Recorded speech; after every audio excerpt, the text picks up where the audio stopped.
आपण बघत आहात एकेपी न्यूज मराठी। आपला आवाज आपली ताकद। सबस्क्राइब करा, शेअर करा, लाईक करा। AKP news Marathi. इगतपुरीच्या भावली धरणाजवळ नियंत्रण सुटल्याने 2 वाहने पुलाखाली कोसळली।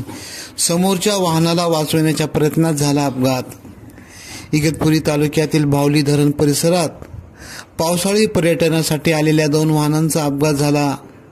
समोरून येणाऱ्या वाहनाला वाचवण्याच्या प्रयत्नात भगतवाडी गावाजवळ हा अपघात झाला आहे। वाहन चालकाने गाडीवरील नियंत्रण सुटल्याने दोन्ही वाहने रस्ता लगत असलेल्या छोट्या पुलावरून खाली कोसळली। या वाहनामधील 4 जण जखमी झाले असून त्यांची नावे अद्याप कळालेली नाही। इगतपुरी पोलिसांना याबाबत माहिती समजतात त्यांनी घटनास्थळी धाव घेतली असून जखमींना पुढील उपचारासाठी इगतपुरीच्या ग्रामीण रुग्णालयात दाखल करण्यात आले आहे। एकेपी न्यूजसाठी विशेष प्रतिनिधी भागीरथ आतकरी, इगतपुरी, नाशिक।